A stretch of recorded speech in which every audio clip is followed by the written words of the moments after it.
Hello and welcome in to the Sorare Data Show. I am Andrew Laird. You can find me as Lairdinho on Sorare. Joined today for what I've been saying, and I assume it's true, for the first time ever, together at the same time, Harry Trades. I'll get that pointing thing right one day. And Keith Jamison, GatorGuy231, as Mike Basson said, and I'm with Mike on this, two of my favorite people. I think he was talking about Harry and Laird. Nah, it's got to be Keith and Laird, definitely. So, Keith, do you want to explain how the three of us are on a show together, which originated from a Discord message and subsequent rename of a group chat? Sure, that's fine. I mean, Harry and I have like crossed paths just like randomly in a couple of Discords and all, but like never chatted really somehow. And Harry, what was it? Who? Oh, Jande Silva? Is that really who? Yeah. A terrible winger, super rare on Atlanta United. I think it was for 240 though, right? Harry he was like a forward short of a midweek super rare threshold team. And if you scroll way down to like $40 for a card, you'll find Jande Silva.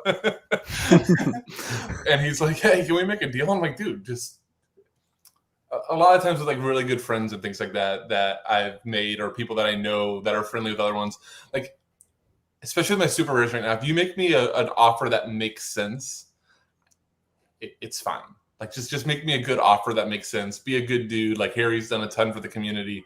It's like, make me something reasonable. And so we just started chatting, and then I think either you said or I said, like, why don't we not talk? And then I decided to add Laird to a group chat that said Keith and Harry should be friends. It's so true though. I was waiting to be like accused of purposely keeping you two away from each other so that you could each just keep talking to me. Very selfish. Hilarious. But yeah, here we are, the three of us. Thank you, Jande Silva. That's right. RIP 240. Harry, do you remember how that 240 team went?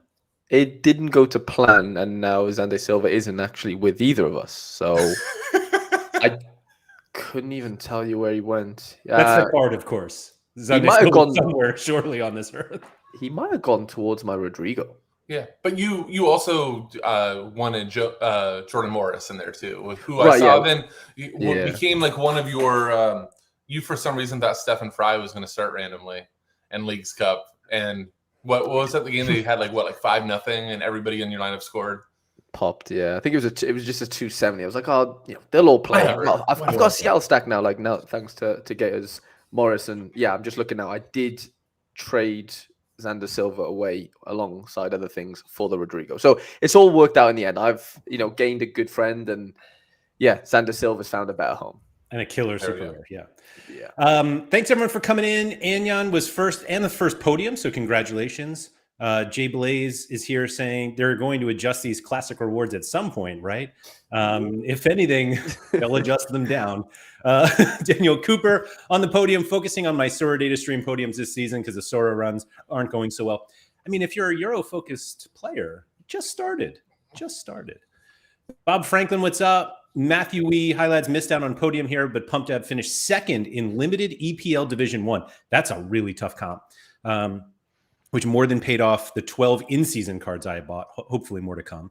GG's there. Raul, what's up? Smooth Boy, Sorare won't survive if more love is not given to classic cards. I bet it will. They need to improve prize pools and also forget about the idea of removing the allowance of one classic for future in-season comps. Have you guys seen there's like some sprinkling of thoughts in the community that next year they're like 5 in-season, don't even think about using a classic card in here?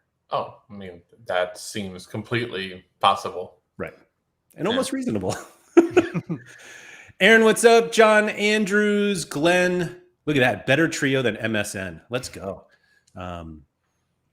Let's see. Ben, Daniel Cooper, Rodrigo. Different Rodrigo, but we're pretty much a fan of every Rodrigo in this community here. Mikey Baston, Ian, Sora Holland, Stefan. Daniel Cooper, can we discuss the disgusting amount that Pranksy won this game week? No, it's not disgusting. What's disgusting is the amount of money he has spent to win said rewards. That's disgusting. We all yield differently. That's all.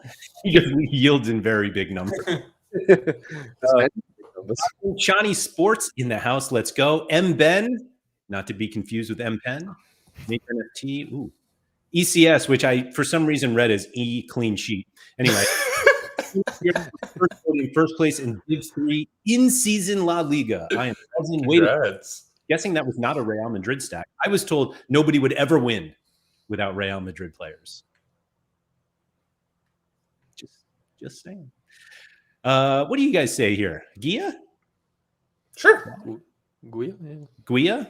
I've mispronounced enough on these streams that I'm not even going to give it a go. It's a good point. Good point. Red or Dead, what's up? Kick is looking for Sorare MLB content.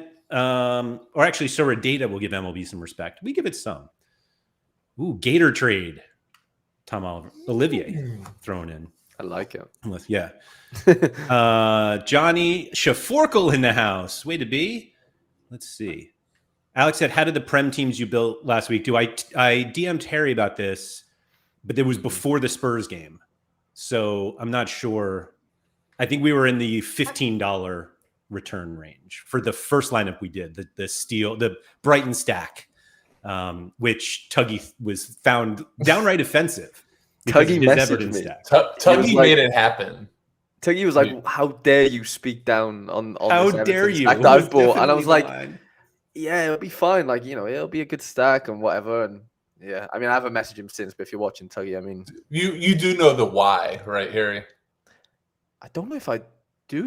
I genuinely why don't. He attacked you? Because Tuggy, God, what Laird? What card? Like what started it? I think it was Tarkowski. Was it?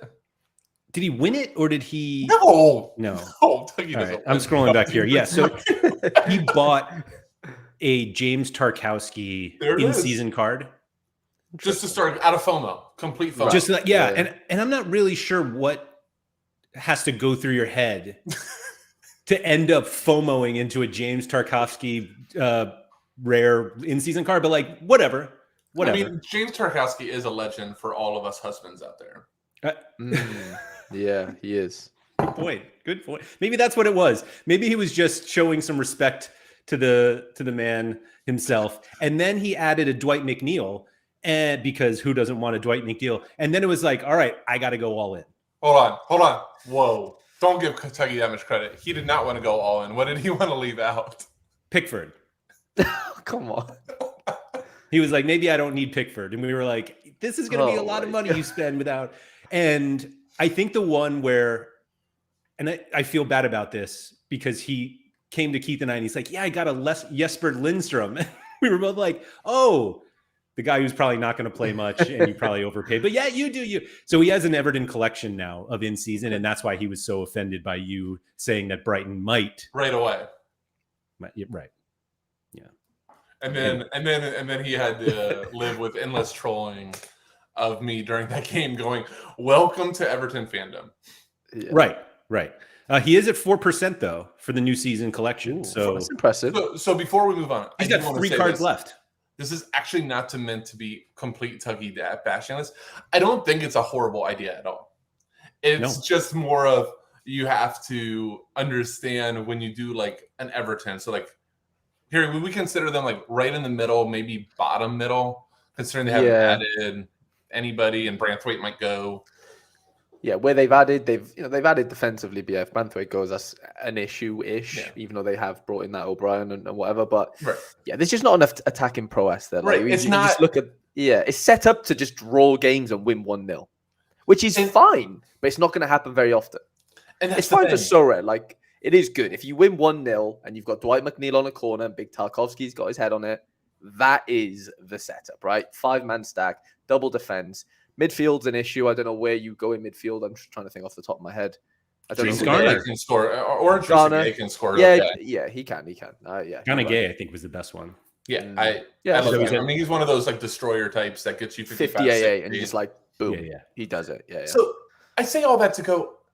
You just have to understand you're going to roll if you do that type of stack. Like you decide to do a Brentford stack. Any of those type of teams that aren't relegated, but are just good enough to probably not be relegated.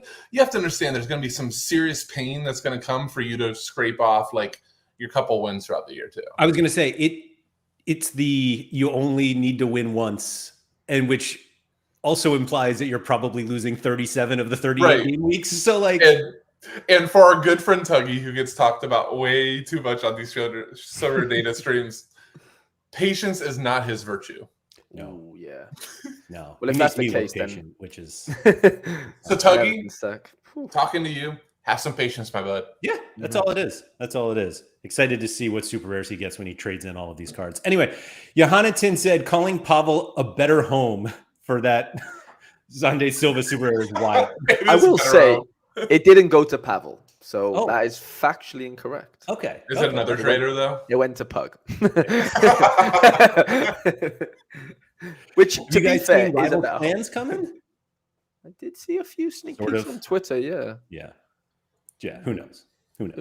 Just as Keith said, he was done with Rivals. Anyway, Agent Cooper said, glad to be back watching live after holiday in Italy. That seems like a nice place to go. I would recommend taking a break now and again, which I just did, and I would recommend the same. Of course, it helps when you have no ETH balance and you have to score 450 to win something valuable. Wait, is a box valuable these days? They tell us it is, Harry.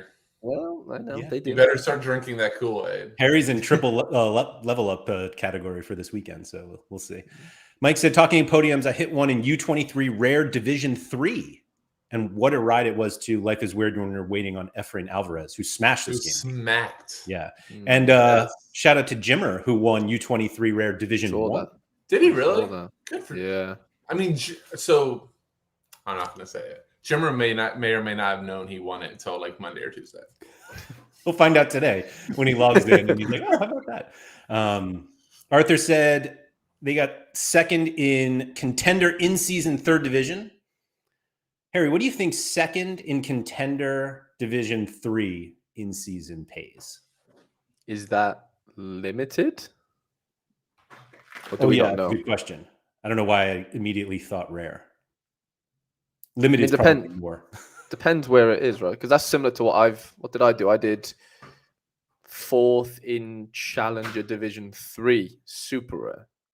So it depends where, but I would guess limited pays more. Anyway. Probably. Major NFT. I'm just stoked to have finally sold, Keith, you're muted, a Brian Acosta super rare. Who is buying a Brian Acosta super rare? If anybody wants one, I have one as well, and it will be cheap. Cheap. so Laird, you can't leave me on a cliffhanger. Raul guessed 150. Please, God, forgot all. That's good. Please tell me it's more than that. I'm guessing it's less. Yeah, I was going to guess 100. It's got to be less, hasn't it? Oh, I don't know. Maybe it's not. Somebody look it up and put it in chat. You can keep going later. We'll see somebody will do it for us. Just Mike, what's up? All in on the La Liga competition. Yeah, I think the La Liga was grossly underanalyzed. Excuse me, in terms of being able to win. And everyone's like, if you don't have Madrid, you're dead. And it's because it's boring. Except for Real Madrid, right? They're boring too. Also boring too. Andy Harrogate, what's up? Always appreciated a new Andy in the house. Not like we're replacing. Anyway, DNP Donkey said one Prem Rare Division 3 with no Spurs, Arsenal, Liverpool, United City, Chelsea, and Villa. I will say, I looked yesterday on Sorare Data on stream for the podcast, and nobody scored above 90 in the Premier League. And there was 15 scores above 75. So it was just an anomaly week. Like nobody smashed and not even that many scored okay. So it's just like I'm going to push back on that. There are not that many smashers in the Prem. Well, Luis Diaz kept TAA from like 90 plus. So. Right. And like, on another day, Arsenal, like Odegaard gets an assist, he's at 100. Right. Like little things like that could have happened. The Saka forward card didn't get over 90? No, it got 90. I think it got 90 on the dot. Oh, but he got a yellow too. But yeah. Yeah, nobody got over. I think it was 90.4. I could be wrong, but I'm pretty sure. Because Saka, that was about as good of a game as you can expect. Goal assist and right. Yeah. Nobody smashed. Like Liverpool at home to Brentford, and City at home to Ipswich. Yeah. There's a really good chance that streak gets broken. 100%. I was looking at that in my lineup builder. Yeah. Yeah. I mean, like Liverpool being away to Ipswich. Like there was a few things like last night, Tottenham away to Leicester. Like there was just a few dodgy ways in there that I know our good friend Gator doesn't like. And you were correct. I mean, okay, Liverpool one worked out, but the scores weren't even that good. Like Van Dijk didn't score well. No. TAA scored okay, but like you said, could have had an assist. And then Quanta went off half time, and it was just a bit of a shit show. Yeah. Everyone kind of talking about the fact that the Saka forward card scored less than the mid. I don't think the point was necessarily that the forward card would always outscore the mid. It's that there are just not that many forwards in the Prem. It allows you to play two smasher mids. Right. That's an enabler. Or defenders. Or defenders, just two cards that aren't, another, Saka mid, basically. Yeah. Yeah. So there were a bunch of things that we were going to talk about today, all of which Keith actually wrote down. I have it. Keith, before we get into that, you sold your Mbappe. Yeah. Why? So we should give a perspective. It's the Mbappe I won from essentially rivals. Like I got a 20 essence for winning a division, decided to craft it, and got an Mbappe. I just didn't buy any more limiteds. I'm actually struggling with time like crazy to even like fill out my Prem teams. And I'm like, I just don't have time right now to add more divisions. So also, I'll just say this to get some people upset. I think Mbappe, from an SO5 perspective, is going to be insanely worse at Madrid. I'll just go ahead and put that one down right now. Especially if he's playing striker. Yeah. Nope. No thanks. That's fair. He's not going to get the duels. He's not going to get all those contests and things like that because you got Rodrigo and Vinny. By the way, PSU and I were doing this. I want to make one more statement. The card to own from Madrid will be, Harry, do you know who I'm going to say? Yeah, I hope it's Rodrigo. It's Rodrigo. That is going to be the card to own, assuming no other like transfers or weird things happen. But took every set piece. Mm-hmm. Obviously, very talented guy in itself, but don't overpay for Mbappe or Vinny. I think Rodrigo might be the guy. I love the justification of like, I just don't have time to have an Mbappe. Well, no, it's because you. No, I get it. Well, no, like and let's be real. Like that's a terrible excuse because I could just literally go buy Courtois.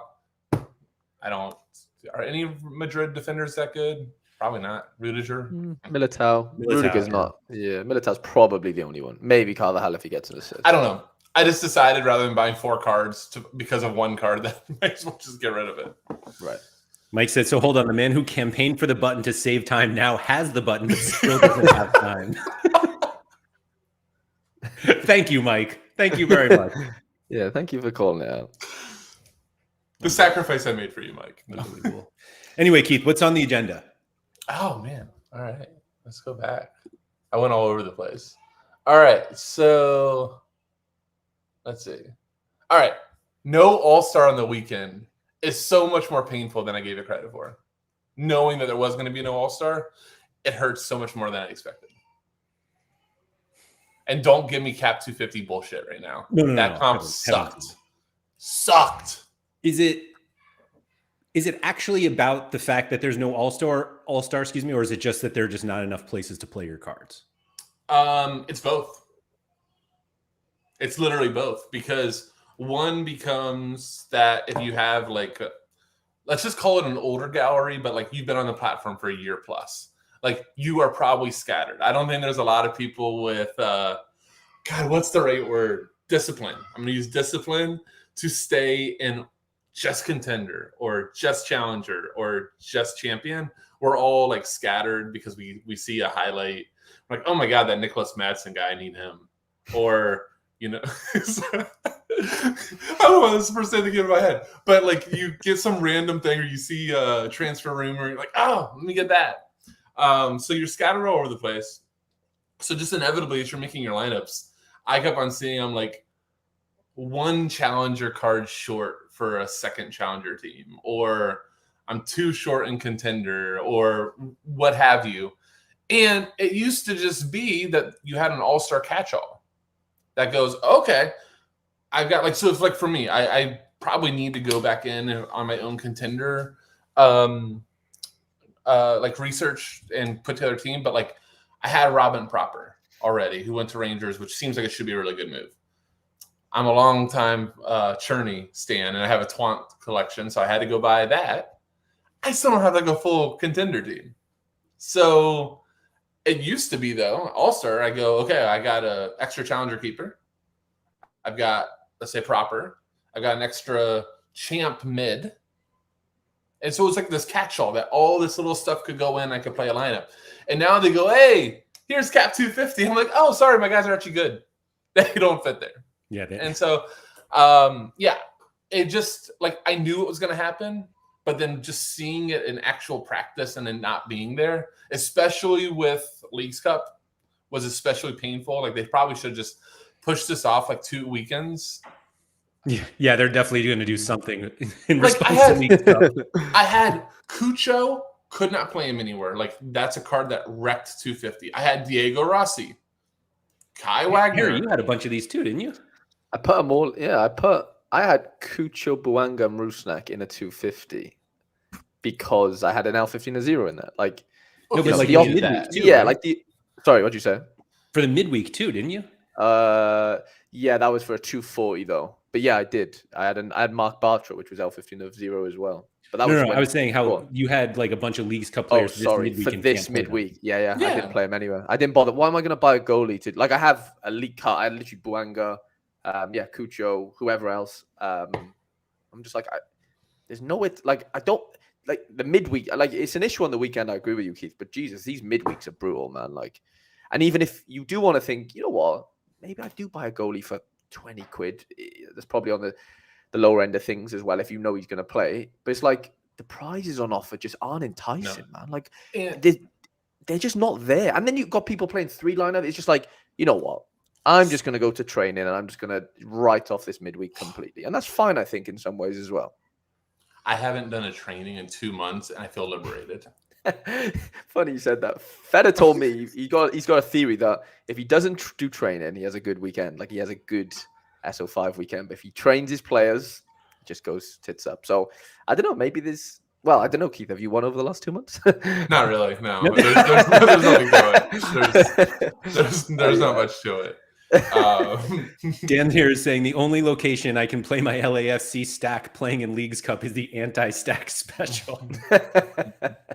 So the other thing, what you were just saying with the midweeks, and Sean, I think, kind of hit on this last week, but you also, specifically midweeks, let's not even talk about weekend, but specifically midweeks, everybody just gets shoved in the same competition. And we get 3. So just like keep in mind, it's not that like Laird gets 3 or even me gets 3 shots.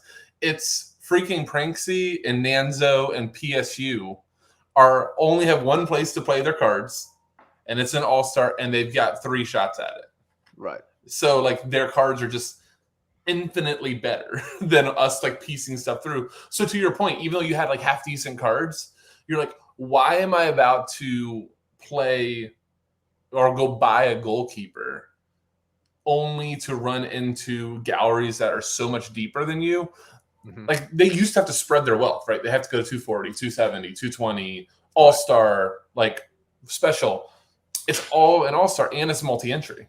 Mm-hmm. Which, like, I agree with having multi-entry. I'd rather be able to use my cards than nothing. But it's just it's a ridiculous fight. The scores are going to be so high. And there's not even end season, right? It's not even like there's end season all-star and classic season all-stars all at once. Mm-hmm. So it's just like, pardon my French, it's just complete clusterfuck. Does this come down to, though, like, it's just a weird sort of couple of midweeks coming up in that, like, they're qualifiers and, you know, Leagues Cup is stuck in there as well? Like, I don't know, should there be that many good prizes for this specific midweek coming up, realistically? Probably not, but that doesn't mean it's like, doesn't like make it okay either. It's just like, no. Because let's be real. Do you care about I'm going to put this both of you. What do you actually care more about? Is it winning, like the feeling of winning and doing well, or in placing highly, or the card that you're winning. I can't be real with last yourself. time I won a card that I was psyched about. But you get psyched about like promotions and doing half decently. Like you're excited until you open the card. Right. Yeah, it's just the thrill of opening a card. It's not the actual opening the card, is it? Because most of the time, go on. No, but it's fighting up the leaderboard. Like during the game, and you have a good lineup, and you have a guy going. That can be really fun.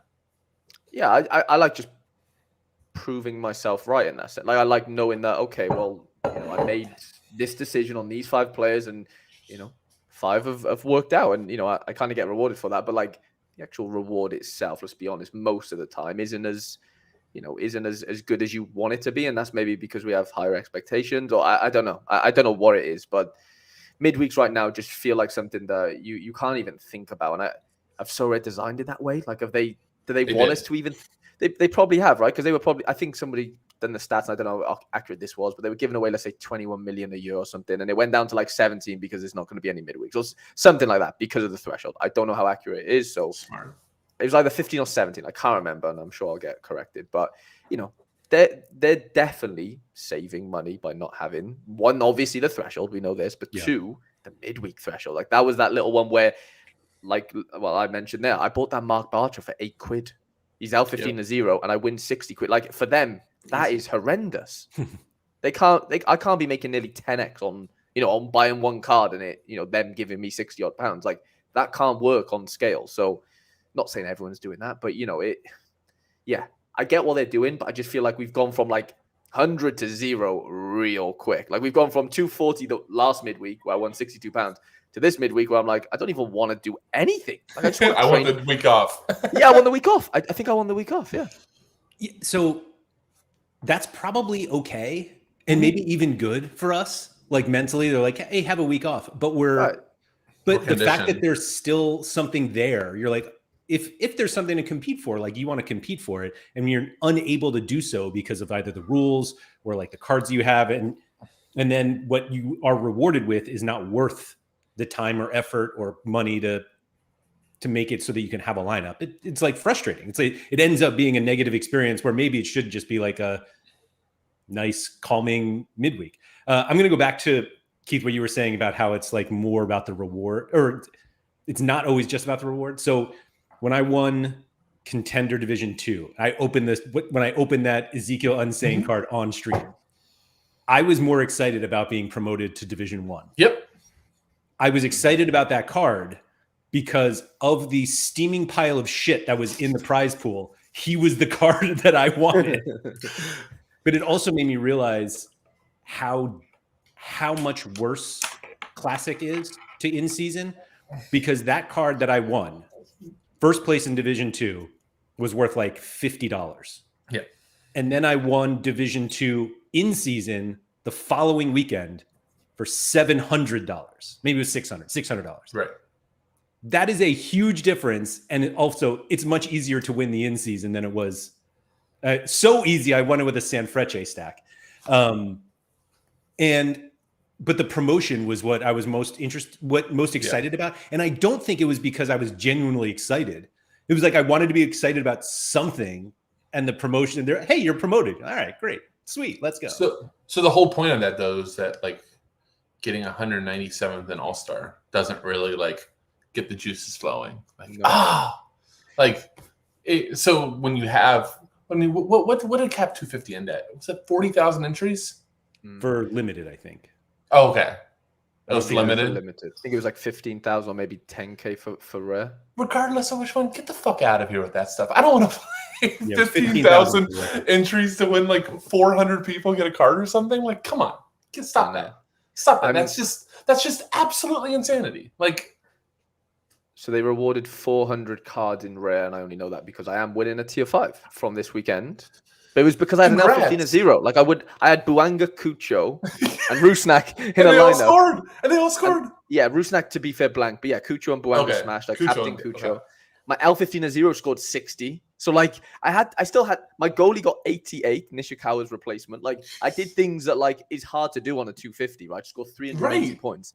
I'm getting like a tier 5 for it. And it's just like, I And know no that might box, sound disrespectful. and no box. No box. Right? Yeah. Like, okay, I'm only 4 points away from a tier 4, 15 from a tier 3. I'm not like a million miles off. If you score just under 400 points, you would have got a tier 3 in this competition.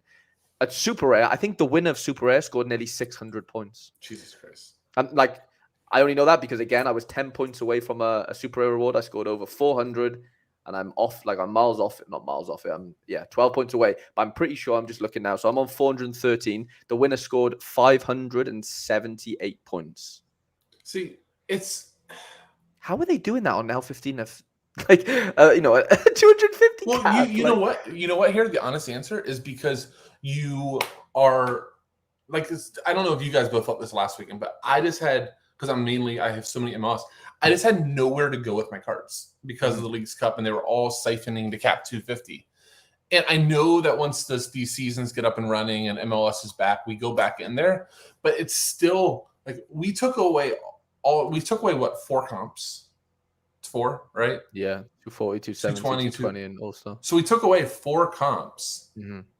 That's a lot of cards that now get shoved back into these divisions and things like that. And again, like, I don't know, it just like hit me last week alone. Like, it's just not having those catch-all competitions really stinks. Like, Laird's been preaching this forever. You need a plan. I get it.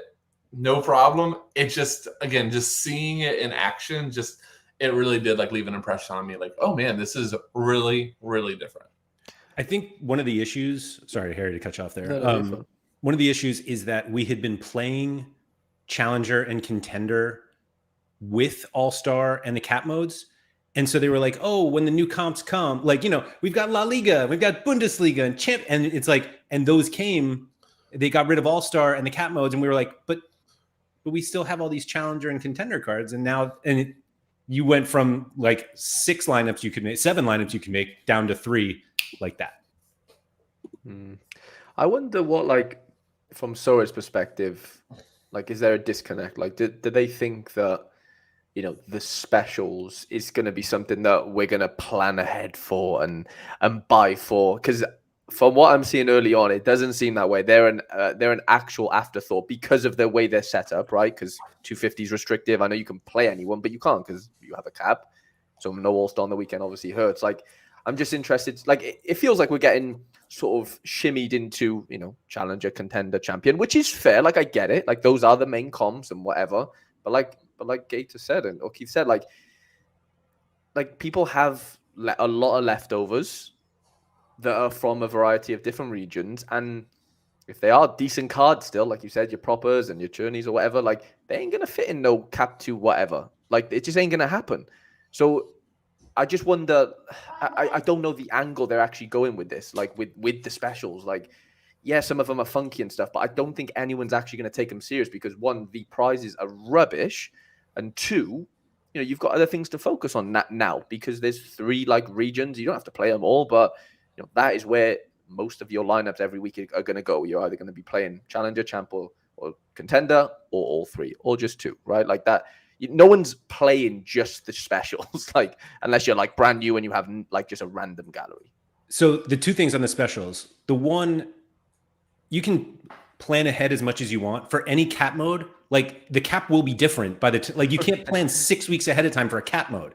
Right. But the other thing, which is obviously, it becomes a prioritization issue. If you use your best cards in a cap, in any special weekly or special, excuse me, now you're not using them in the main competitions, and now you're putting yourself in the position to be relegated. Yep. Right. And so it's like, all right, let me focus on the regular competitions, and just like you said, now nobody's like thinking about the specials. Peter said here, specials feel like an afterthought for So Rare, so it makes feel like an afterthought for the community, which I think it hits it perfectly. So. Yeah. I want to make 2 more points in the special too. One is specials aren't a good catch-all either with what we can see sometimes them like planning, like that poll about like best tacklers, best snipers, all that. It's like, well, my leftovers, I'm not looking for a specialty, and I don't want to go buy when I have 100 cards left over either. So, me like tailoring, having the best tacklers or something like that, like that's probably not going to happen. So just putting that at one more point. And the other thing is, Harry, you were just talking about, like, is it an afterthought for Sorare, and are they happy? What if they were thrilled that they saw 40,000 entries and took that as a win? What would that put you in your head? Well, yeah, that's worrying because they aren't sort of supplying the prize pool. It doesn't have to always be cards. We know they give away other things, but if there's 40,000 people in a limited prize pool and you can only win, I don't know how many. Let's just say it was 1,000 rewards. I don't know. 400 in rare. Let's just argue it's 1,000. It just doesn't scale, does it? Like, there needs to be other little bits and bobs. I've seen people mention like a cap 240 with Essence, and I think there's, I don't know. I know Peter, is very sort of pessimistic on the amount of Essence given away, or maybe plan to give away over these next couple of months. And I get it, like there's math to go into it, but like there needs to be something that we can kind of like, I don't know. I think we're so used to a cap 240 type of, beat yourself type of system, right? Or threshold or whatever. It doesn't have to be cash. Like I just do think there needs to be something that like allows you to kind of dream. And like these midweeks aren't allowing you to dream. And I'm not saying dream as in like there has to be a 10K at the top. I don't mean like a jackpot dream. I just mean like something that you can churn type of dream, right? Like you churn Essence, or you churn bits of cash, or just something to hold on to. Well, the essence is literally like built for that. The whole churning, right? Like but it literally give is progress that much bar. Away? Hey, I won 5 essence. That's still a win. Like I'm still 5 closer to. That's great for Sorare, isn't it? To go from that to cash is unbelievable. Yeah. You just said, would you rather have dull midweek but exciting weekends, or always be in between? With how things are going, I'd prefer just really exciting weekends. Like if it's a one or the other, then it's definitely just exciting weekends. But exciting weekends aren't going to happen if these specials. I keep calling it catch-alls because like I'm purposely using that because we lost the ability just to have cards that are mixed and matched put somewhere, but they have to scale. Like they have to either like have divisions or have more, like just adding multi-entries with a static prize pool that doesn't change based on the amount. Like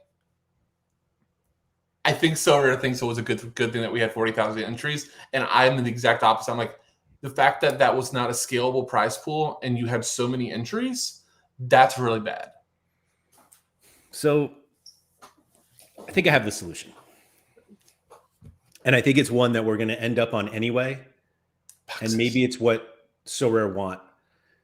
The issue that we're having is that players who play in midweeks, it almost feels like a detriment now, right? Because like they may rotate on the weekend, or they won't play 90 minutes in a league game because they have Champions League coming up, or any one of the midweek ones, Copa Libertadores, whatever. Is the solution single week game weeks, like full week game weeks, and you get your double game week, and midweek players are more beneficial 100%, because they get 2 shots to score 100. 100%. That still doesn't fix, your specials getting way too many entries, but it's 100% like a fix for the midweeks. And maybe that allocation of the rewards then can get spread more to the weekends or to the week. Mm-hmm. Yeah, Sorahan said change it to 7 days. This gets sloppy though with their whole like has to be league game stuff. Well, and the lister play stuff gets really sloppy too if we can never list our cards. That's fair. Yeah, that's a good point. So I don't know. There's a lot. That's actually like my only negative thing that I'm on my list. That I think was pretty negative. Yeah, but I think it deserved airtime. But yeah, there's not actually that much else to really be that negative about, I don't think. I like this line from Peter. Let me buy a guy that normally gets a lot of negative points for all other weeks. Like when with the special weeklies, I don't know. They're just I just don't think that, like, it felt like there's a difference between like a special and just like a card solution. And I don't think anyone gets overly excited about specials other than like, oh, I can use this card I don't normally do. And I do think I was excited for underdog. I'll get excited for underdog. So I actually like the specials of like complete shit players. Like I think that's fun because there was like a comment somebody said that mediocre and bad players no longer have utility. Like that will give it utility. And I think that it's kind of fun to scout that type of thing. But that does not help us on weeks where we have all these leftover cards and now we're like sitting amazing cards because they don't fit into like our lineups for the classic game, and then they're not even close to for the specials. So it's maybe that's the answer is they have to give us a couple specials. Just this one special place is not. I don't. Maybe that's just kind of where it boils down to. So you got to supplement these lack of cap modes and things like that. That way. Yeah, I think for users who have been around for a while, and somebody actually mentioned it much earlier in chat about our whole like if you older galleries have this issue with where they're playing everything. And somebody was like, if you have a collection like from last season and guys start to like transfer out, now you might not be able to have lineups. But that's really what we are trying to get out of. Like when we bought these cards, and it's unfair to Sorare for us to like look back and say like, oh, we paid this much and now it's worth this. But we all bought cards with like some sort of utility expectation. And now it's like you just don't have, you buy a car and then you find and you're like, oh, and by the way, you can only drive Monday, Wednesday, and Friday. And you're just like, but I paid for 7 days of driving, and it's like, I think that's kind of, we're going to have to get over it. Cause like, not to say they don't care, but like, that's just the reality now. But I think it all comes back to that. Like the reason people complain about not being able to play cards is because we bought them to play cards. We bought them to play them as much as possible. Right. Except for my Scott Carson goalkeeper card. Did not buy that to play it ever. What about midweeks turning into monthly comps, as John Andrew mentioned? That's a fun idea. I think they just need to spruce them up. Something needs to change for midweek. They just feel too dull. Outside of this, I mean, maybe even inside of, you mentioned it last week, led on the Champions League stuff. Like, isn't that coming? So, I mean, that's their right. It's coming, but like, there's nothing going on for classic cards, basically. Like, if you've got like all Champions League cards, you're just screwed. Harry, spend more money. That is Sorare's answer. I don't know. I get it. I do, but just don't alienate. Because like the people who are spending more money are the ones with like existing classic cards. So we're not going to just be able to continue buying, the people that have tons of classic. Yeah, you can buy, a decent amount of in season, but you can't do it to the point where like, they're alienating your classic cards. So it's like, the churn doesn't work. Like you can't just keep, you can in a way, like, the classic cards get worse and worse. We kind of get that from like a utility standpoint over time. But the rewards that are on offer for those classic cards are just becoming so, feels like they are going to become so deteriorated that like you don't even want to try and climb back up into the in-season stuff because you're feeling so down about the classic cards in your gallery, if that makes sense. It's a catch-22. It's not a great place to be, I don't think. I do think there's a really good solution to all this. Game Jam, yeah. I don't think they're ever going to do something to make Classic better. Doesn't benefit them. Right. But maybe if they get a 50% market fee. Right. I'm just saying, like anyone comes to you who's like new to Sorare and they're like, what cards would you buy? None of us are telling them to buy Classic cards. No, we're just sending them to the condom store. And they're like, all right, what do we do at the end? And we're like, at the end, you keep those cards forever. And then you buy more and hope that you won more cash than you spent. And really hope they don't go to Saudi Arabia. It doesn't matter because like whether they do or not, like Classic is just it's dead. Yeah. All right. Well, do you want to try to do something more positive? Now that I got us off that. Yeah. So the button.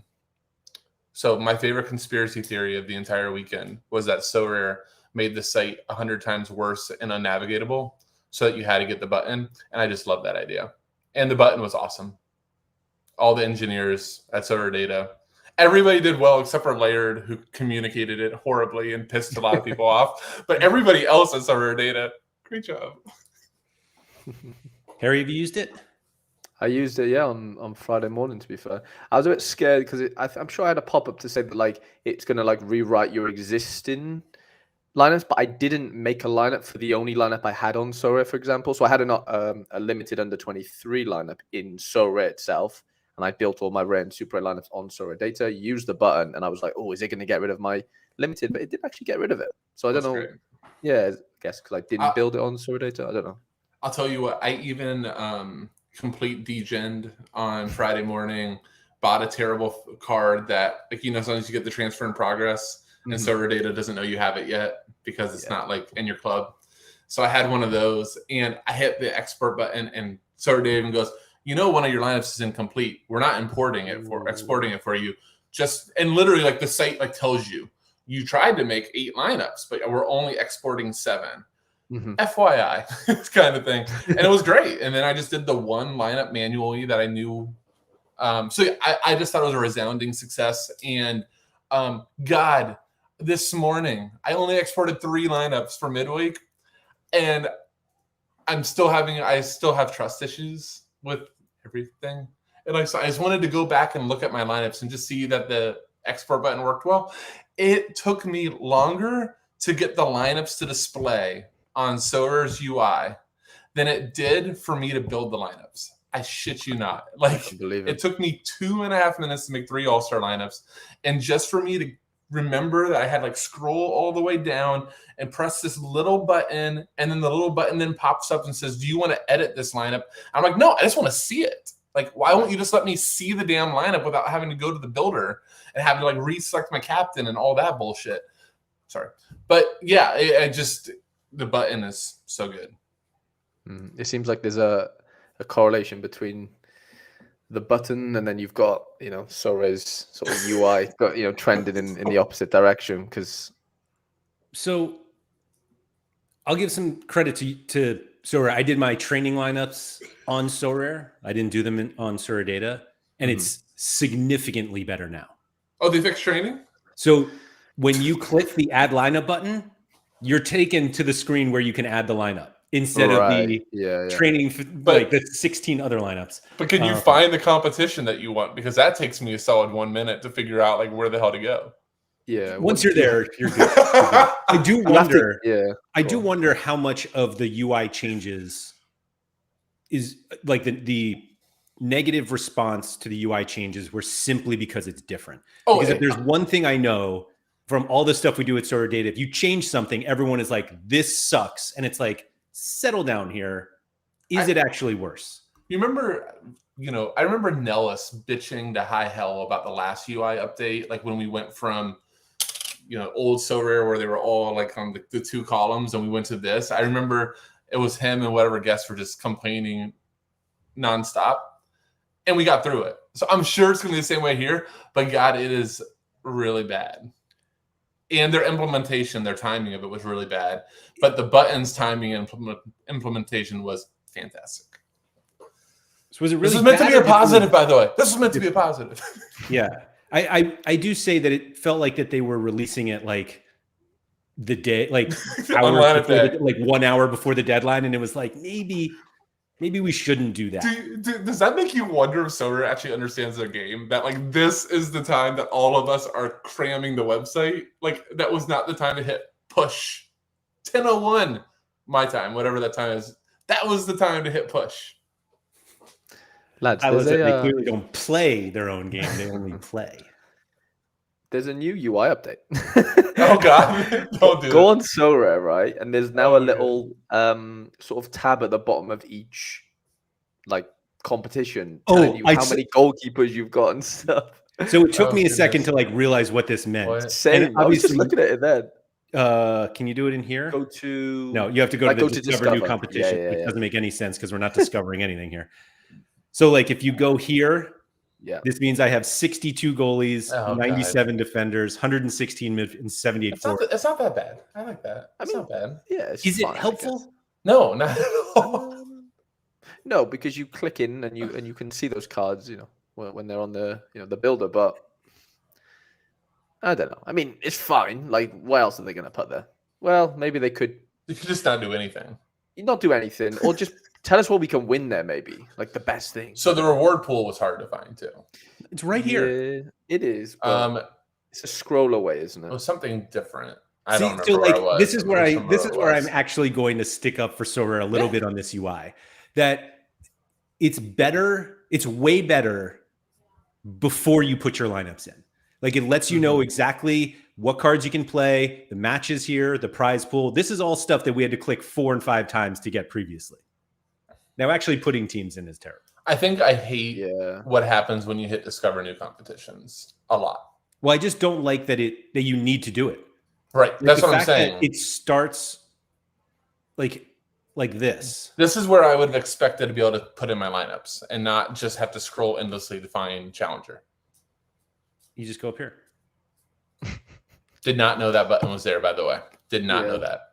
I didn't even know that. And by the way, what you just did there was the least intuitive thing I've ever seen. Well, you didn't even know it was there. So, like, obviously. That's what I'm saying. Yeah. I would have never done that. I would have never hovered there. What gets me is when you do start to put lineups in, it'll like this is I have previously entered like 33 of these. So like I have an entry.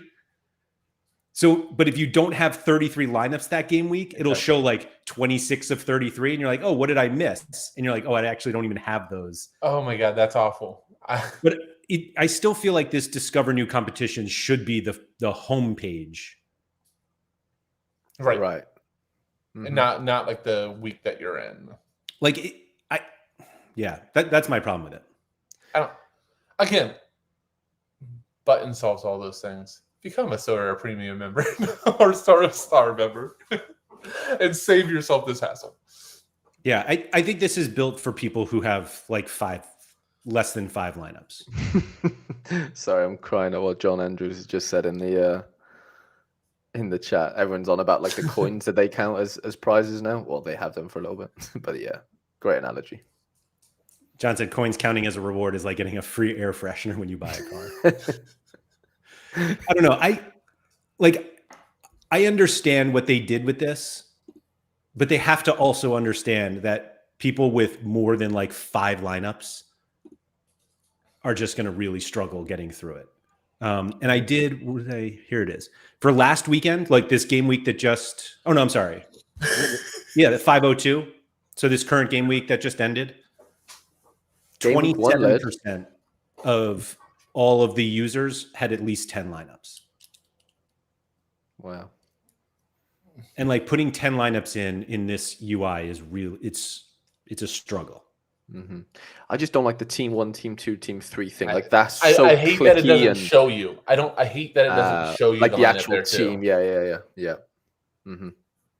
Or Laird. So like for you, that doesn't even show you strawberry or grape. So I was actually going to click to see it does. Oh, okay. Well, that makes it a little bit. So now, like naming that line, you still want to see the cards, don't you? You want to see like a little silhouette of the cards or something like. Well, exactly, Harry. Like I haven't put any lineups in. Like this is right. No, but Laird, that's what I did this morning after I hit the button, and I just wanted to again like just check it since it's in beta too, like that it's there. So then I had to click that. And then a pop-up came up and was like, do you want to edit this lineup? I'm like, no, I just want to see it. I know you can go backward, but I'm already here. So I'll make the argument that this is the fact that this shows everything that you can enter in not just your lineups is infuriating. Oh, it's horrible. You can hide them, but it's still forever. But Harry, how do I hide them? Unhide them? Then you have to unhide them right when you want to play it. When you want to play them, I know. It is tedious. It is. I'm not denying that. And to Laird's point, like I actually was not planning. Like, okay, I was ripping them a little bit, but I was also just trying to say is like they have to display a lot of data. So like and like a lot of teams and different things. So I get it. It's not like easy, but God, there had to be a better way. Mm-hmm. If this is like before the game week is live, doesn't it show all of the lineups? Like all of the possible entries you could have? Yeah. Yes. Yeah, as long as you don't hide them, as long as you have them unhit. Because that's the other thing too, is like if you're not paying attention, like I'm gonna have 3 Prem teams this weekend, but I've never played 3 Prem teams, and so only 2 show up there. I didn't know this existed. Mm-hmm. Yeah. So you can click that. You kind of like have to like go off it, back on, and then it goes. But then you have to discover them again to add them back. Yep. It's just a lot. You want to go on something really? Can we? Do you want to do any little strategy conversation now that we did 56 minutes of bitching because of me? Sorry. What just happened? Wow. My squad. Oh, just when I thought I'm out, bring me right back. Anyway, what was the did we get a positive thing? Yeah, I wanted to say I think it's one thing that the split up did do for people that wanted to be strategic. I think trying to think of the right way to phrase this. Okay, so when you only had champ, let's say that you are like a Premier League stan. Like, I know the Prem better than anybody. I know Brighton is away to Everton, and Everton is trash, and they're gonna win, right? And they're gonna win like big, something like that. That's great. You do that, and you buy that stack. And Saturday morning, Brighton won 3-0. You had Matoma, you had Steele, you got everything right. You're like, this is fantastic. And then Sunday morning, PSG is at home to whatever the hell team got promoted in France, and they win 7-0, and you're not even cashing anymore. That sucks because you took your knowledge, you executed, but you didn't know all these other leagues and like champion competition, and you got throttled. And that happened a lot in Challenger too, right? Where we would see random team you didn't know playing some horrible team in Juniper or whatever, and just the world ends. I think it was really cool. It was always in Turkey. It was the random Turkish team. Or China. Like, oh, well, yeah. Or China. But now I think it's really cool because, like, let's say that you're that same guy that Prem, you just have to worry about Prem. And you can go ahead and go, look, I think City's playing Chelsea here. I think they're going to win, but nobody's going to put up a huge score. Liverpool's playing Arsenal. Cool. I got to knock those two teams off. I got like the giants of the league are all playing each other. This is a great time to slip in my Everton stack, or a great time. And now, prices are also where I could go do that at an affordable number and then do it. So I think I start extrapolating that and go Bundesliga, go Spain, and like look for these matchups. I think that's a really cool element, that making these leagues so much smaller, at least at the top, really helps. That doesn't help you in Challenger and Contender, where arguably got worse. But I think from like a champion perspective, if you just want to narrow your focus, and you were that guy or gal that looked ahead for midweek. No gals here, Keith. You can believe it. But I think that's a really cool element that you really could get in the scouting tank and try to find some edges that way. And I'm always one that likes to try to find an edge on stuff, so I thought that was really cool. Do you think you'll find yourself trying to make like a single week Prem lineup or Bundesliga lineup because you're like, oh, this is an overlooked matchup? If my work slows down, yes. If it's not a priority right now, but I could totally see just finding a week that I have some extra time and I'm bored and I'm on server data and I see like the biggest. I don't know. I just see a spot. I could totally see myself doing it, not now. But again, I like the thought of knowing that that's there. It's certainly easier than it's ever been for like in-season comps that you can say, I'm going to spend. I mean, Harry and I did it last week. Like, could you spend $200 to win $1,500? And like, obviously, not everybody's going to be able to do that, but you can make a very simple, cost to reward analysis of like, this is how much it costs for me to make this lineup that I think could win, exactly. And here's what I can win. As long as you're in Division 1. And, I think that you can also probably calculate like a bit of a burn off rate too, that like, hey, here's what I have to do. I want to get out of it this week. This is how much I could probably expect to potentially lose on these cards just because there's a little bit less utility. And is that worth it? Am I, is this just like $100 tournament entry to win 2,000? That could be worth it. Also, Tom, I just learned it was Juniper like 2 months ago. I thought it was Jupiter for 4.5 years. You said it wrong I tried. I know I did. He's correcting me, but I'm saying I got it wrong. Just reading. Your correction was wrong. Jupiter. Yeah. See, I mean, but I thought it was Jupiter for 4 years. Yeah, that's amazing. It's just a beer. Like I saw that. I just learned that like a weekend ago on ESPN Plus. Like they had the beer can or the beer bottle. That's all it is.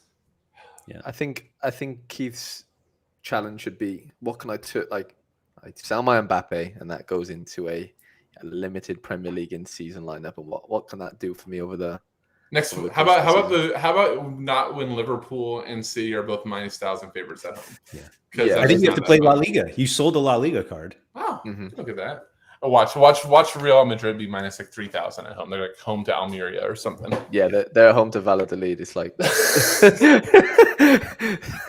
they're like ridiculous favorites. Yeah. I think the benefit of the way that Sorare is set up, as I had previously just said, the way that the game weeks work is bad. But for what it's good for is if instead of doing like a single game week, like you could almost make a month-long competition on your own. Meaning like this team has 4 good matchups this month. Mm-hmm. So I have 4 opportunities to make my money back and then see if you do. It's not just 1 week. Mm-hmm.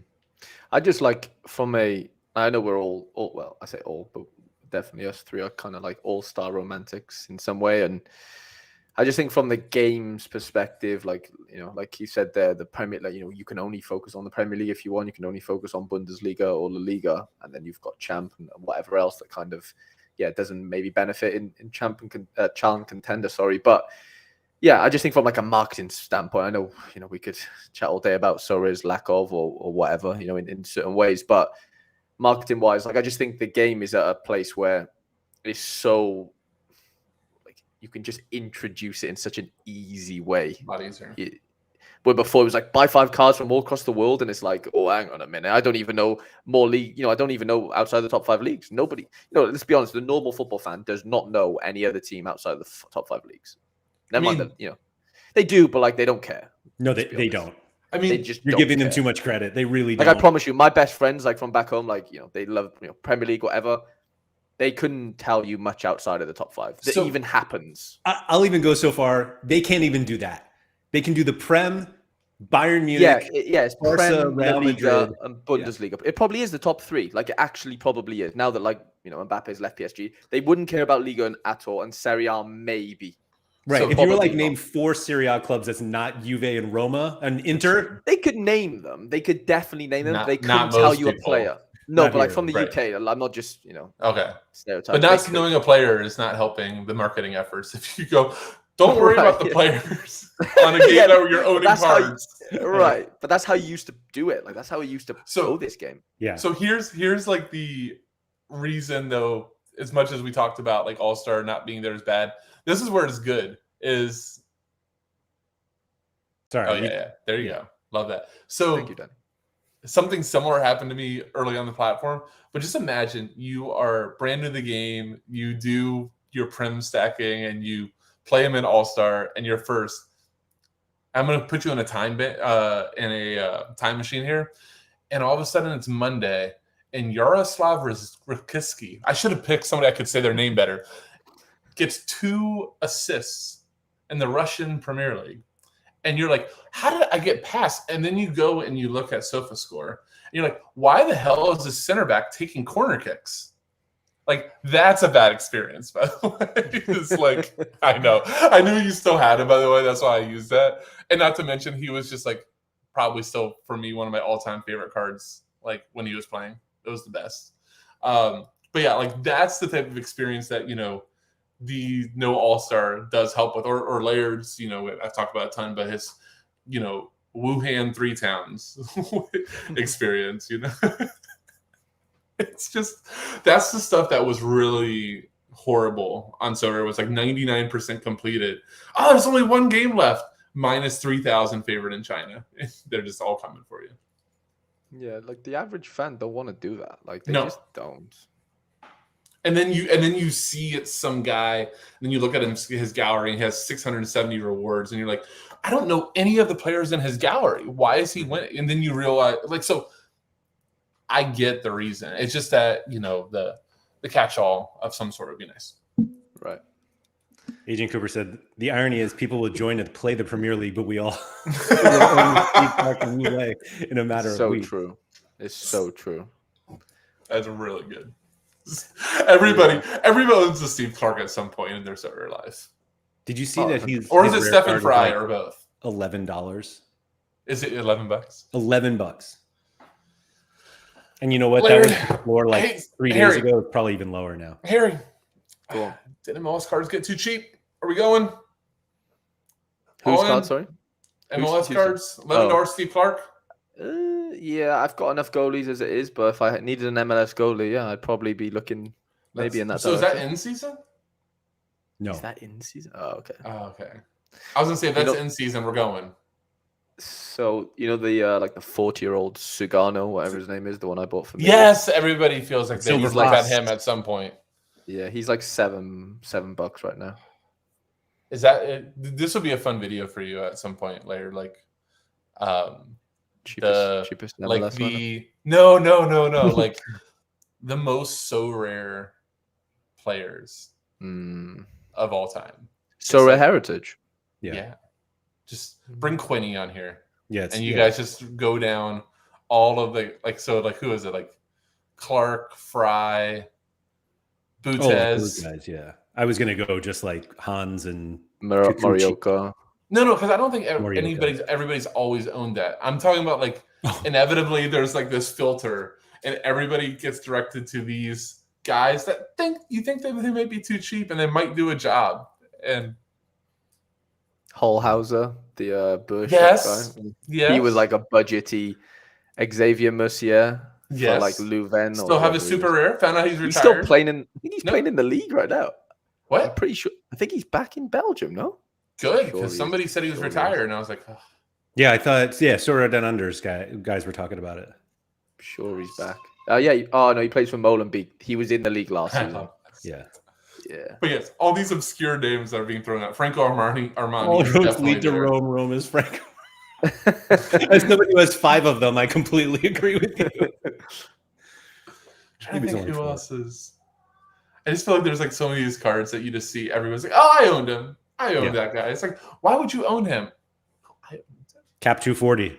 Yeah. Always the answer. Also, it's either it's threshold is the answer. Usami. Everyone should be lucky enough to own an Usami, who Keith just sold. Officially out of the Usami business. I'll be out of the show business soon enough. For real.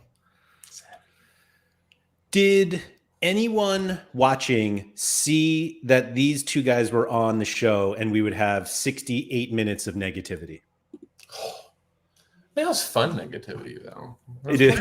So that's the thing. It was playful. Exactly. Yeah. We went through all of these absurd negatives, and we are sitting here and we're like, God, we love this game. I know. We're talking about Usami, Armani, Rakisky.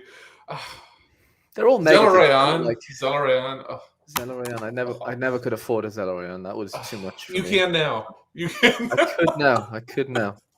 So we're making dreams come true. How times have changed, baby.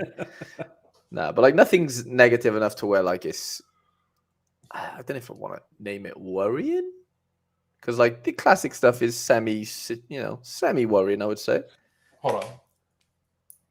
I have to respond to Fraxi here with the painful Mysol Liga, and I'm sorry, I'm going to move off the game. Andrew Laird, Laird's former life is Daily Fantasy Sports. There was a Daily Fantasy Sports La Liga showdown last week, the first game. Guess how much you needed to cash? How many points you needed to cash in a 50-50? I was gonna say it's got to be double goalkeeper. Couple 58. It was 1-1. The game was 1-1.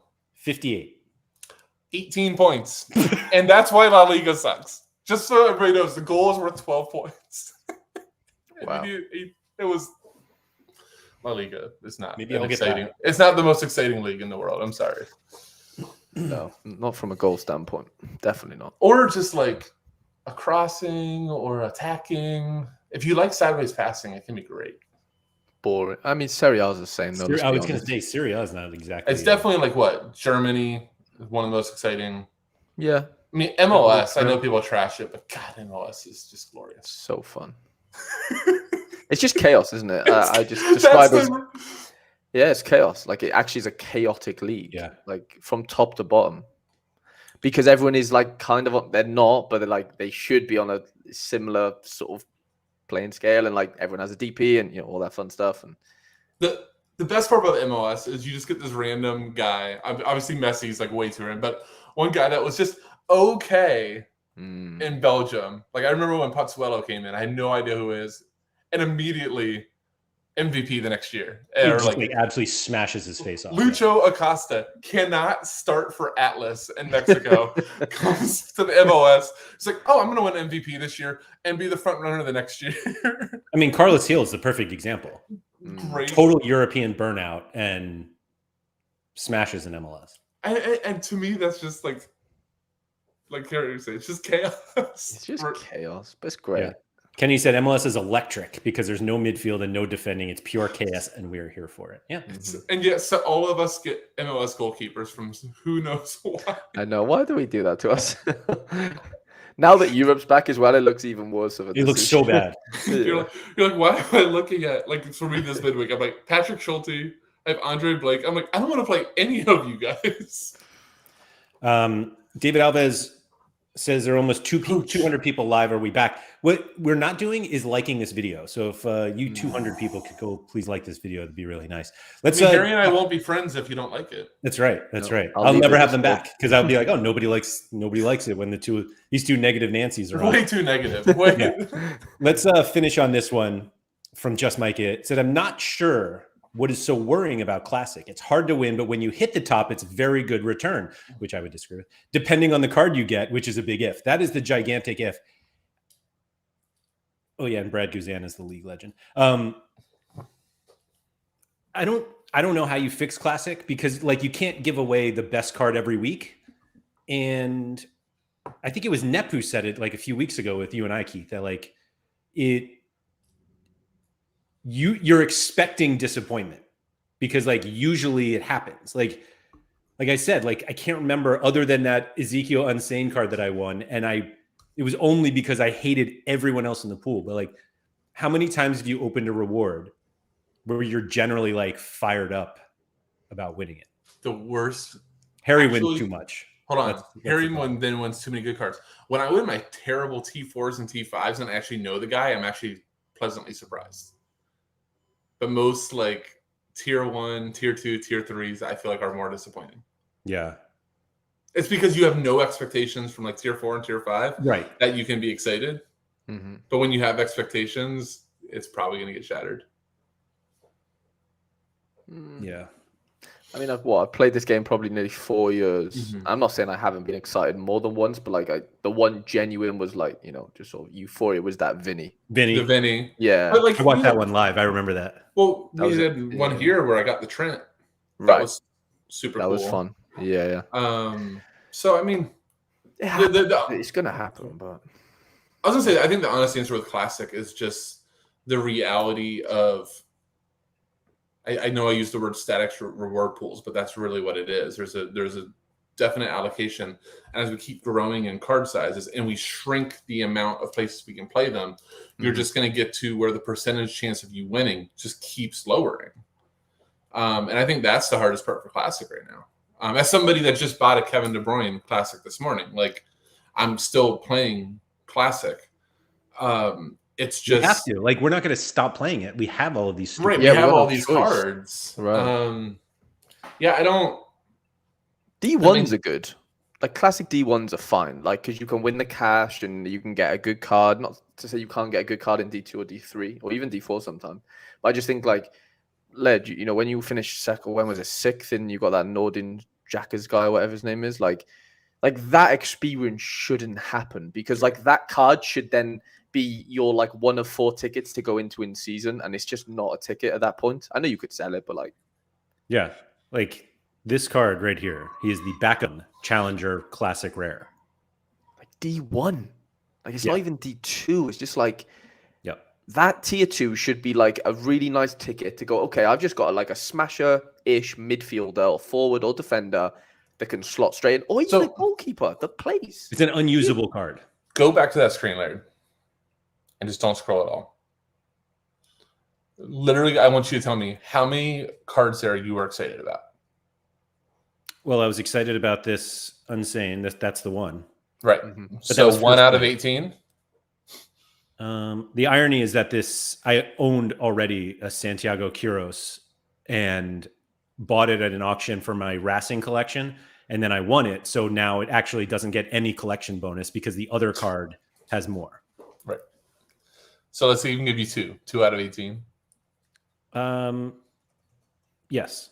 But I think you could scroll this entire page and I would feel this way. My point is that like we win cards we like so few, like, and then it's just going to get harder and harder to win. So I mean, if you say why are we not excited about Classic, that's probably it. And now you can't even use the boxes. You could use the boxes before as a reason. Now they're both places. So they're not. This is kind of a funny line from Agent Cooper because I actually felt the opposite. Playing Classic with elite players like KDB is still enticing. Playing with an Everton stack, not so much. That's a great point. You need the very best players and luck on your side. See, I feel like buying KDB, you have this expectation that you should be winning all the time, and when you don't, because most people don't, that's actually more frustrating. Well, that was me in D3 Premier League with a Liverpool stack with Salah, TAA, Allison, Alexis McAllister, and Virgil van Dijk. And I think either got a tier 5 or no card. And they won 2-0 with double defender, right? Like, they weren't any like great scores, but to your point, expectations with that lineup when you see Liverpool won 2-0 and Salah scored, goes, I'm going to be in a good spot for a reward. So I think that is the problem with like the good players. But when they smash, it look great. I wanted to touch on this. Daniel here said, how does Pellegrino fit into San Jose? So I'll show you exactly what I did to that card. I immediately sold it to a bot. Can you? And you it's the highest sale in the last. Can month. You show him the scores so he can see how good Pellegrino is in the MLS? Not great, Bob. No. I mean, how can you be good for them though? Really, I know. Christian Espinosa has a problem with that statement. Yeah, I know, but like he's still not Lucho, and he's still not whoever else. But you know, you're not going to be Lucho if you play. No, I know, yeah, it's not going to happen. But like, Cade Cowell would like a word. Cade Cowell, the only person to ever go to Mexico and actually score better. Oreo here said, for me, the main reason to play Classic is the essence. If you get 100 to 200 essence per game week, then you have a tier 1, tier 0 every 3 games. How are you getting 100 to 200? Are you Pranksy? Yeah, 100 to 200. Are you Pranksy? He might be Pranksy. Yeah, maybe. We just found Pranksy's burner. Pranksy likes Oreos. Noted. Yeah, I don't know. It's just like... Mike's giving us homework here. He said, I think this topic has to be discussed in depth. I'll do this. Name 5 reasons why Classic is worse than in season. You know who that topic's for. You already know who that topic's for, Laird. Sure. You can answer Peter. That's a Sean stream. No, that's a Peter stream. Right, there's more players on Classic. Hold on, Peter and Sean? I can answer it for you in 3. I was going to say, right? Harry's got the answer already. But worst boxes, more people playing. This is like the negatives of Classic, obviously. Scores required are higher in Classic because there's more players playing. The final one is that the comparable finishing position in season is worth so much more. Yeah, like the equivalent. So like 10th in wherever and 10th in Classic. Even first. Right, yeah. Like first place in Prem Division 1, any scarcity is worth more than the card that you will win in Classic. The issue would be if we couldn't think of 5, then Sorare are doing their jobs wrong. This platform dies. Like there's no way Classic can be better than in season. Not also, you know what I'm saying? It's impossible. Otherwise, this game doesn't work. But then it also has to be enough to make you not want to just sell all your cards for peanuts to buy in season too. Exactly. And that's where that fine line is that I don't think they have, and I don't really expect them to have yet. Yeah. But we haven't mentioned this though. Quickly though, for like, I mean, Mike's a big under 23 player, as I am, in that like we obviously love under 23s, but there's no in season in under 23s, which you know to a degree is not a good thing in many ways because it's a different comp, whatever. But it is global, so it does fill that void of like I have contender guys that I'll never play in contender ever again in my life, but I'll play them in under 23, and you know for the foreseeable, under 23 eligibilityness of their career, like there is that element to it, and it under 23 for that reason is quite it is very enticing because you can win champion cards. Like I'm really excited in 39 minutes to see what actually comes out. Like Marcolele won under 23 Super last night, and I should have won it, but I didn't because I'm an idiot. No, like I am actually an idiot. I finished 10th, but regardless, right? So I'm just really excited to see what he actually gets. Like, is he going to get like a champ smasher? Same for the rare. Like, I'd love to see what Jimmy get. Like, I'm really excited to see what people get in under 23 because Laird, me and you spoke about this months ago, didn't we? It was like, are they really going to give out your Bellinghams? Are they going to give out, your Vinnies or Rodrigos, whatever, big champ cards for winning under 23? Because you can do it not on the cheap, but you can buy challenger and contender versions of these good cards of good under 23 cards that aren't champion prices, and and win champion under 23 smashes. So that element is underrated, I think, for me. Maybe it's not underrated, but it's not prevalent anywhere else on the game right now. That can only happen in under 23. So if it's like, I don't even know if he's teaching it, but it's like a bad arena, you'll be kind of deflated. Kind of, yeah. Like the idea would be to use a Batterina, to use a Oscar Gluch or whoever, right? These challenger cards and contender boys to win, your big boys. I don't know if it's going to happen though. Like I'm sure they will sprinkle them in, but are they going to give away like one a month? Just to keep you sort of coming back. I don't know. So, final question on those. Final question. Yes. The last final question. Whose reward is more valuable, Mark's or Jimmer's? Hold on, what did Mark win? Sorry, super rare, U23 Division 1. He's going to win a star super rare, and we're taking the cash. No, is there cash? No, there's no cash. Yeah. No cash. Oh, is there cash? Yeah. All right. I just meant the cards that they just win. cards. Yeah. It's the rare. I mean, I'll take they're Jimmer. both stars, right? So, well. They are on stars are relative to the pool, and the scarcity. Yeah, I know. I don't think I didn't enter, so I don't think I can even see what the star pool looks like for. I might be able to. Oh, actually, I will be able to because I did. It would be lovely to have such good pools that we have that like super rare is better and that rare is there, but so super rare leaderboards. I can share my screen if you really want. Yeah. So Marcolele's in first. He's winning $800. He's winning a box, and he's winning one of these star rares. Bellingham's scroll to the bottom. It's not that deep. It is not that deep, lads. Well, I mean, I like that Rodrigo's down there. That gives me a little bit of hope. Right. It's probably going to be like Restes or Atabola, right? Yeah. Could be, but like. There's not a bad card in there outside. I'm not saying those two are bad, but they're goalies, right? Like outside of that, Jesus Christ! Like what are you actually disappointed about? Yeah. No, that would be great. So I mean, that changes my idea. Rare is not the same. The goalies aren't in there. Like Greenwood's the worst on paper.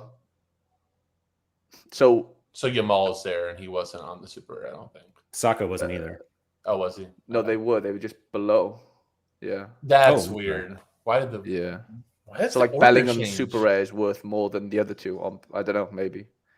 That's so weird. Yeah, like you can't really miss unless it's one of these two, which is not a miss because it's a super rare goalkeeper. Like it's great, right? But like, what would you prefer? Yeah, would you prefer like a Restes super rare goalkeeper, or would you prefer a Saka forward rare? I think it's the Saka forward rare, right? It's not even a question for me. Yeah. No, yeah. Right. I mean, depends whose gallery it is and whatever, right? But yeah. We'll see. Yeah, we'll see. Thank you to everybody for coming. If you could please like, subscribe, all that good stuff. Shout out to Quinny. And more people could like this video. I think we're still in the 50 range and we're still at almost 200 watching. So that's kind of absurd. Just saying. If you want to see these two back together, please like the video. How about that? I'll just be threatening at this point. But anyway, Keith and Harry, glad we finally could get everyone together. And I don't think it'll be the last time, depending on the likes. So we'll see. But anyway, good luck to everyone. And we'll see you out there.